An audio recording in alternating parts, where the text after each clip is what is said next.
All right, guys. Good morning. Good morning. Welcome aboard to the Morning Note. My name is Carlos Garcia, founder and CEO of Guard Capital. My apologies. I was talking to some of our members in our options group. Um, did a video last night, kind of recapping the market, did a preview of the week. Again, not a great week. So one of the toughest videos to do is when it's really tough out there. But at least we ripped the bandage off. The oil trades didn't work. So it's a new day, new week, last week of the month, last week of the quarter. Let's make the most of it. Let's get started. Dow futures are up 81 points. The Nasdaq's up down 41. S&P down 2, flat. Russell's up 0.15%. Dollar is slightly down. Thank God, 105.48. VIX 1382 up 4.7%. So the VIX is concerning. Crude oil is above 80 at green, finally. $2.50 for gasoline futures. That's down. Interesting. Gold futures are up with the dollar being down 0.33%. Silver down 0.13% this morning. Copper's down 0.44%. FCX trade is going to haunt me for a little bit. Bitcoin and crypto. This I sent out to our members on the blog. So if you guys are interested in joining the live market blog, it is scrolling on the bottom, but this is important. July and October for Bitcoin. This is the seasonality pattern. Thank you to Almanac Trader. He's the one that wrote the book, Stock Market Almanac. I highly recommend you get it on Amazon. It's a great book, a great workbook to start writing your notes. Either way, look at the seasonal pattern for Bitcoin starting in June. See 2011, 2017, left axis, the blue line, that started falling. So right in June, we start getting that weakness. Into July, it gets worse. So July until October, we're not looking that good for Bitcoin, seasonally speaking. So seasonality, you can kind of move it back and forth with fund flows. You just don't get fund flows allocated at that period in time for Bitcoin. So now we know the seasonally tracking for Bitcoin. We know where we are currently. Let's start doing some analysis based on that information on Bitcoin. Good idea, right? So we can find some opportunities. We are now below the what is this? The 100-day moving average, 55,566. Again, this is all based on the previous levels. This is all the right here. You could see this is the Fibonacci retracement level. This is from 2020, the COVID lows. And then you have the highs that were 74,415. But again, this is based on the previous all-time high. So we're below the 20-week moving average. Not good. We're below the 100-day. So 55,566. Let's use that moving forward. So now we have some options. BITO is the Bitcoin ETF, now trading below 23. You could target 2245. You could target 2177. That's a gap fill. So BITO, I like it for more downside. Getting into July, August, September, like we saw on the seasonality, let's keep that in mind. So BITO needs to be on the watch list. What about Coinbase? Coinbase has done well lately. We had this chart of the breakout of this downward channel here. We're below the 20, below the 50. See if we get below, we're right below the 100 day. So the 200 puts. Let's keep an eye on Coinbase for the 200 puts. Let's see what volume sticks out. So Coinbase, BITO. One more. This is one we've traded a lot. Mara. Mara getting back to the previous resistance breakout. And we've been below there before. The lowest we got to was 1430. 17 is your 200 day. So for Mara, we're going to use that as our pivot. If we break below that, then we can do the 16s or the 15s. So I hate to be this guy and I love Bitcoin, but you got to be bearish Bitcoin here just based on the seasonality. Look at the charts, the proxies, they don't look great. So that I want to start off with. In terms of the stock market, what I'm watching, let's go to NASDAQ futures real quick. We talked about TQs yesterday on the video. If you guys want to watch that, it's on our channel. Make sure to subscribe and turn on notifications. You have a gap to fill here. This is the gap that was a change of contract, not a major price differentiation in terms of, oh, we were bullish or not. 19,710. If we break below 19,900, we can short and see if we can fill that at least technical gap. Worst case, you don't have to, but again, it's something to look to watch. So possible head and shoulders maybe on Nasdaq. Again, the expectation was Nasdaq to be weaker. Nasdaq in general, because this is a weaker week. The last 2 weeks of June. The bullish weeks are the first 2 weeks or the first 10 days of July. Remember, we have a we have a holiday on July 4th, next Wednesday. So another Wednesday holiday kind of throws a wrench into kind of the flow of how we do things in terms of the market. Got a day off right in the middle. Not the easiest, but NASDAQ so far is holding. So we're going to keep an eye on that. And again, the expectation here, guys, is just a decent pullback, nothing crazy. We're not looking for a meltdown, but at least to reset some premiums or something. Fine. But that's not guaranteed. And that kind of scares me because we just keep going higher and higher and higher and higher, but grinding slowly. We still need that 2% drop, that kind of correction one day to get a little fear back into everybody. Seems like everyone is a bit bullish if you're not basing it on the greed fear index on CNN, which still says fear. So again, let's expect, at least in our mind, that a pullback is more than likely probable. And then July we run into some buying with the fund flows as well. Seasonality being strong. So let's answer some questions really quick. Good morning.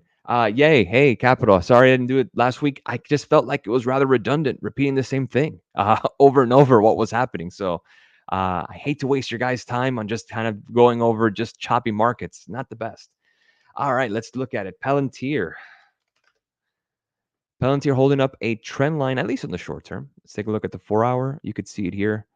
This short-term trend line here, right around 23.25. We're kind of right above it currently.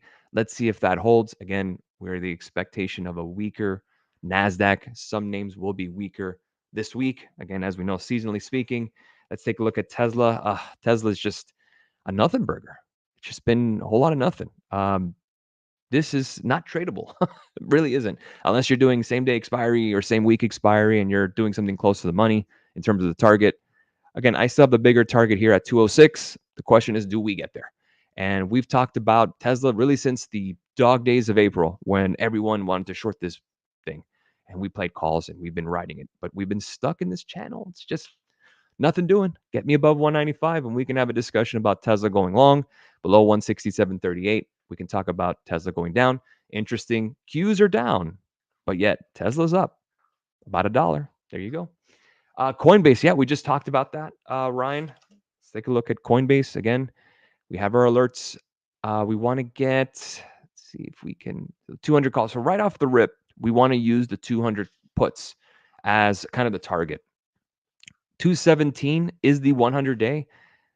We're slightly below it now, so I'm not placing an alert yet. That's just going to be something I'm going to be watching for and then keeping an eye on it. But 200, I'm pretty sure that's going to be the one with the most volume because you're below the 20, the 50, and the 100-day currently. SPY levels to the downside. Let's do it. It's levels to the downside. You have a gap to fill here at 537. That's your closest place, 550 being the highs. So kind of use that. Below 542.96, that's the candle lows from Friday.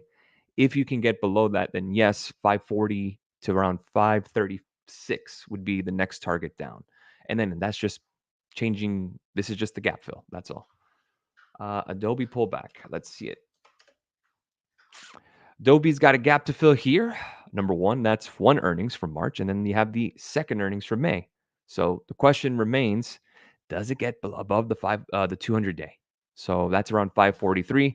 If you can crack above that, then yes, you will have some upside room to 650, 638. Again, July tech gets some inflows in there. So maybe this will probably get a buy the dip opportunity for this company, Adobe, which is a nice part of Qs and the computer software sector, but not something that everyone talks about either. Everything is either NVIDIA, Apple with their ChatGPT, Tesla because everyone loves Tesla and loves trading it. But Adobe has been kind of in the background.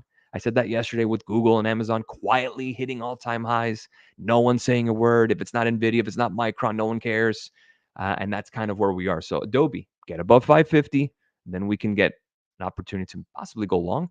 And you have a gap to fill 568. So there you go. Maybe you do the 570s right after 550. Might be a little pricey, but that's one gap to fill. NVIDIA price target. Good question. Let's look at it. NVIDIA is down this morning, 133.30. It is still above the 20. So we kind of use that as the pivot point, as the support, the 20-day moving average. Still within this channel as of right now. NASDAQ just broke below. So we're keeping an eye on that. Now down 85 points. So looking at it here, 132.53. That would probably confirm the move higher. 130.58 was the peak that we got on Friday. They were just price upgraded by Jefferies. I don't think that's going to make a huge change into anything. This stock has fallen 11% in 2 days. Just like it gets hot on the way up, sometimes it just gets quick on the way down and gets oversold. Imagine that. Nvidia oversold. Yeah, it's oversold in the 1 hour at least. Eventually, more than likely, possibly, depending on how the Nasdaq does. And the fact that Micron's getting capital, yet Nvidia isn't, I think what you're seeing is insider selling on Nvidia. And again, the big price target is right there, 150.78. That is your golden Fibonacci target.